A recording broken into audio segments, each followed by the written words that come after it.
All right, guys, welcome back. I'm off to the Honda dealer to pick up parts.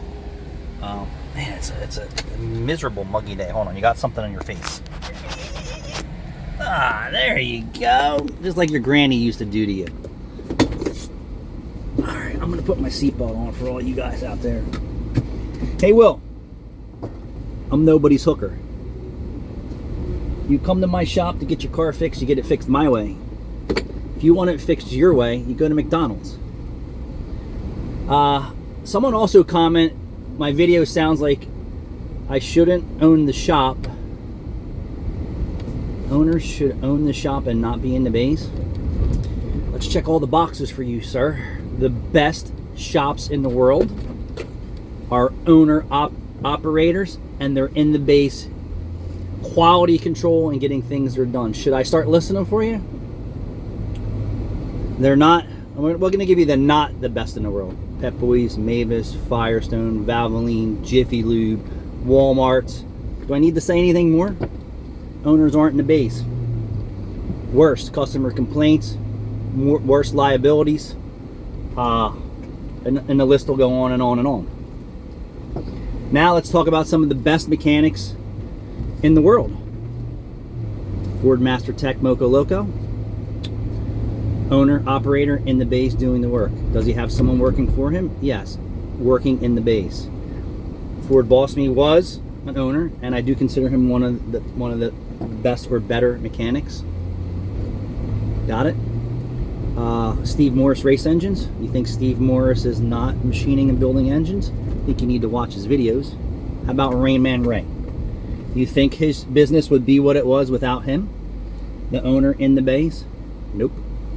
Ask him what it's like to work for somebody else who's not there, like I think it was a Goodyear or something that he worked for. Complete shit show. How about dealerships? Do I need to name any more? How about me? Fix It Tony, or Tony's Auto Repair? Me. How about that? How about, wow, my seatbelt's malfunctioning. How about that? Bunch of diesel guys. Like, look at the top level guys. Well, I don't even know Royalty Auto Service, but yeah, he gets dirty too. And he's the owner. And he's in the base. These guys are running multi-million, if not billion-dollar operations. There's another guy who's owner-operator. What is his name? I can't think of it. Give me a second here. It ain't your Pep Boys, it ain't your Mavis, it ain't your Firestones. It ain't the same when the owner-operator is in the base doing things his way, the way he built it. You know how many shop owners that I know who think that their businesses are doing well and they're satellite owners? Yeah. I just want to laugh a little bit and then I'll laugh some more. Damn, I can't think of this other guy. Dave's Auto. Dave's in his base. Dave's involved in everything. Dave's tearing things down. So, the best shops, even transmission shops, forget even your franchise transmission shops and paint shops, typically the owner is there. And that's why they've managed to survive for so long. I can't tell you how many M's, owners who have come in who were satellite, who have lost everything, who aren't auto repair people and they're just businessmen, and it failed. Why? Because they weren't there.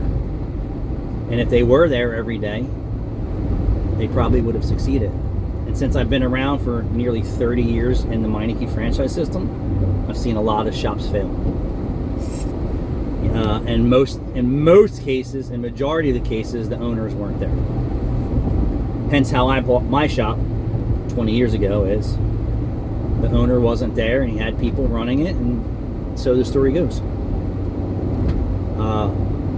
Why do you think that there's so much turnover in the staff at Pep Boys, Mavis, Firestone, shit like that?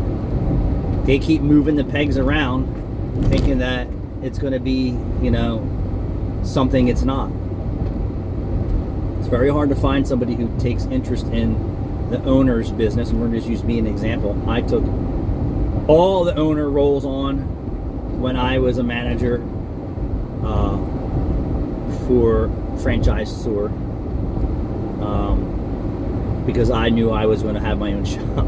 I didn't know it was going to be all the aggravation and bullshit that it was really lined up to be. But I was that bulletproof shield, Tony Stark, for the owner, because I handle it all. Customers, payroll, this, taxes, signage, blah, blah, blah, blah, blah. Did it all, and fixed cars, and ran the store. And that's why they were successful.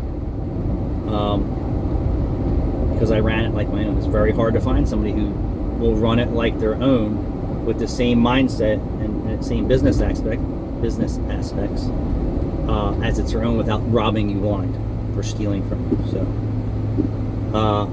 yeah, there are so many owners in their bays, and I can go through just in my area, the gas station across the street, owners in the bay. Pep Boys, no owners in the bay, rotating staff, never the same people dealing with you. That should be a red flag for you right then and there. The Mavis's, Firestones, no owners in the bays. Jiffy Lube, Valvoline. Some Jiffy Lubes you will find the owners in the bay sometimes. Valvoline, no. I could. Transmission Shop, Mako, owners in the bays. Local shops around the corner from me, Mongo's, owner in the bay. Ivan's, owner in the bay. Like I said, so many successful, good auto repair shops out there that the owner. Now I know some shitty ones too. I'm going to say one more. Conley Automotive in Philadelphia. I've been doing work for him for 30 years in the bay every day, making sure that things are being done his way and everybody's being taken care of the way that he wants them taken care of. You're talking 45 years in business, and it's a shithole. Sorry, Dean, your building's a dump, but you do a good business over there, and I love you to death. I have an Indian guy, owner in the bay, can barely fix a flat tire, and his place is a dump too. I have car audio shop that I do work for, owner in the bay. So yeah, there's a lot of hats off to these guys doing what they're doing because it works. And hiring somebody to run your business comes at a cost. So I know a lot of Meineke owners who pay managers. They pay really good money, but it ain't the same as the owner. For me, I save kind of that payroll because I am the owner / manager, and although Rachel is the manager, she's learning how to be the owner every day and learning what I can teach her. She's not a mechanic, but she knows the language and the verbiage. She doesn't fix cars, but she knows, and she's learning. And she'll be a good shop owner if she has a strong team, which is so hard to find. A strong A Tech or a strong Master Tech or even a strong B Tech that's non-specialty, meaning guys who work on Hondas, that's all they work on. They don't usually survive in an environment where you're working on multi-manufacturers too well. And for me, we work on every year, make, and model, ship box or non-ship box to a certain extent, which takes a lot of different skill. Some dealer guys never experience what we deal with unless they're doing side work at home. Dealer mechanics.